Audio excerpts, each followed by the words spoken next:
Welcome back to Paul's Yard Walk and Talk. It's late October as I'm filming this, so this will be our show for November. And as usual, we'll just kind of walk around and see what's going on. And there's a couple of interesting things. We had a visitor, which you'll hear about, and there's a few plants that are doing some interesting things.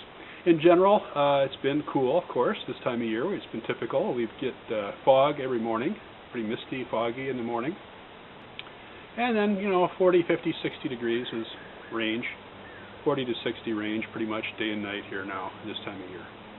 So, let's get started. So it turns out that there's actually more than one kind of chrysanthemum in this pot. I had forgotten. You can see some of them here are different colors. I had forgotten that I must have bought one in a store sometime and planted it in there.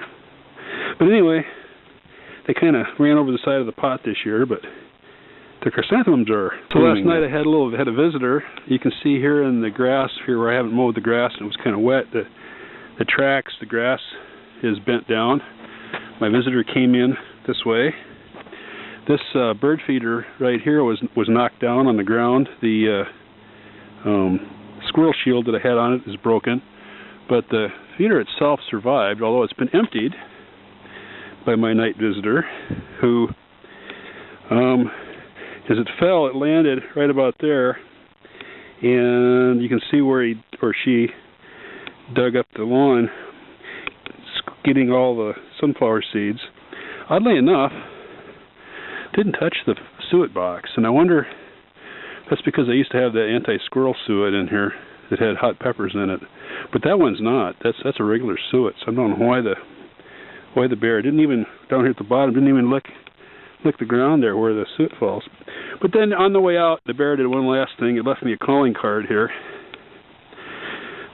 There's a bear's calling card. Quite a sizable pile it is, too.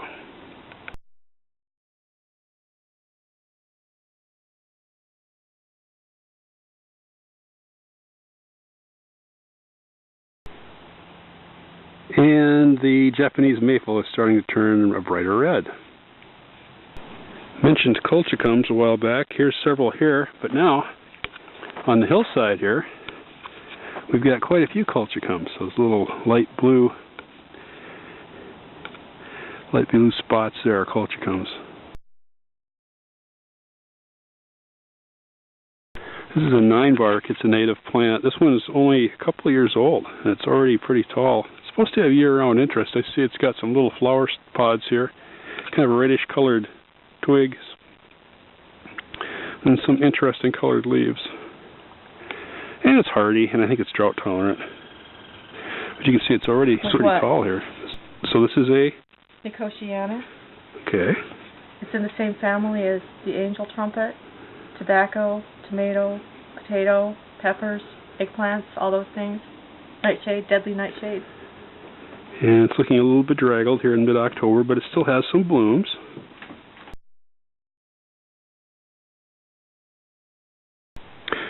This time of year, we get mushrooms. I had a nice healthy crop of them growing here. Sometimes people freak out about the mushrooms.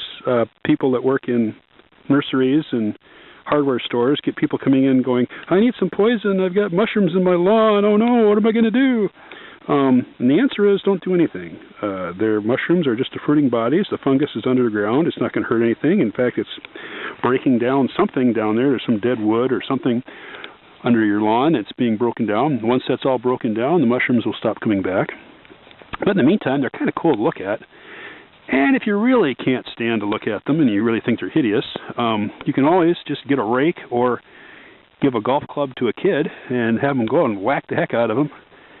And they won't hurt anything. And they'll get rid of them. We'll see a few more scattered about. Ooh, this one, however,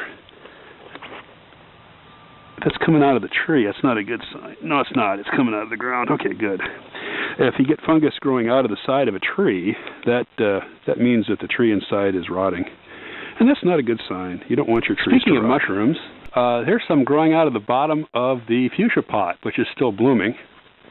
I don't know. I suppose it's a wooden pot. I suppose the wood is rotting. But anyway, I don't know. It's kind of cool. It's something different anyway.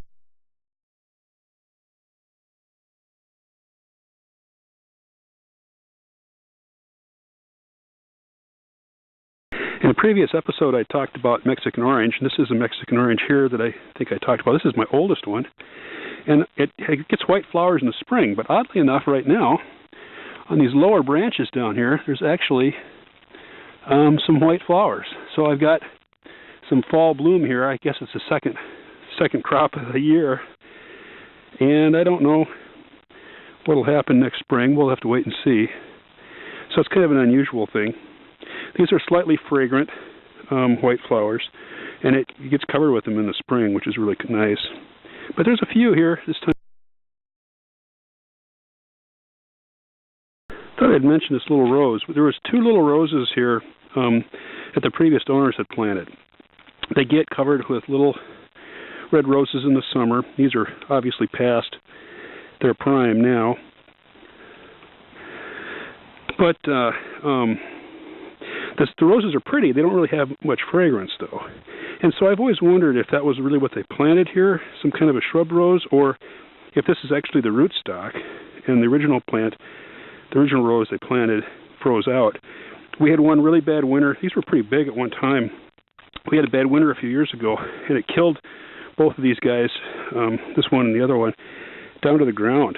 And it's come back from the ground, and it came back the same. So that's why I'm sort of wondering if maybe this is the rootstock. But anyway, they're a nice, really hardy rose. I don't do anything. I just ignore them.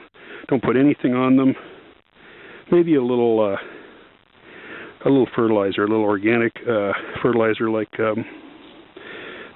alfalfa meal or something like that, once or twice a year. And that's about it.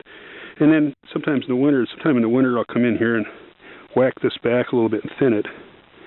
It's kind of going crazy right now. But anyway, that's a little hardy rose that we have here. Dahlias are still blooming here, late October, end of October. There's quite a few of them right there. When it starts, they'll keep blooming, I guess, until it freezes, especially if I go in here and deadhead them. If you deadhead them, they'll keep coming back as long as it stays above freezing. As you can see here at the end of the driveway, it's damp and misty. You can see it's kind of foggy back in that direction. I came up here because I wanted to show the blackberries. We have several different kinds of blackberries, but the one that everybody always thinks of is the invasive species, the Himalayan blackberry. And there's some growing here on the neighbor's ground here. They grow, their stems, as you can see here, have really, really nasty thorns. And that's the one downside to them. The plus side is they have really tasty fruit. But it's too late. Oh, there goes the neighbor's rooster again. I thought he was gone. It's too late in the season for blackberries. Although I'll find some here and take a picture of them probably. But there's some native species, and then there's the introduced species, the Himalayan blackberry. They grow incredibly fast. In the summer, their canes will spread. I don't know how fast, but it seems like they'll go like 2 feet a week. You can almost see them growing.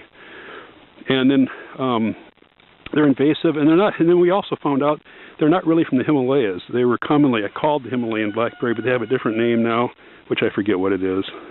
But I still call them by the old name because that's what I originally learned.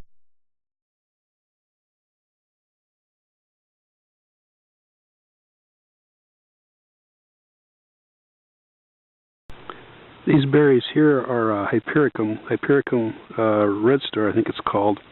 They have dark berries in the wintertime. So here's a weeping Japanese maple, and that's what we'll use to close this episode with. So I guess that's it for this time, and hopefully by the end of November there'll still be something interesting to see around here, and we'll do another walk.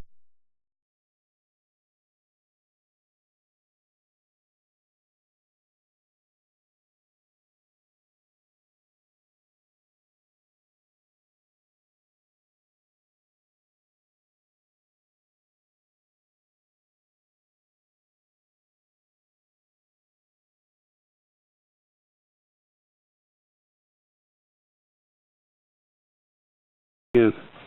Nicotiana, it's in the same family as the angel trumpets. You're not looking at the Nicotiana, but... Yeah, I am. It's right here. Oh, okay. Are you going to edit that? No, I'm going to leave that in.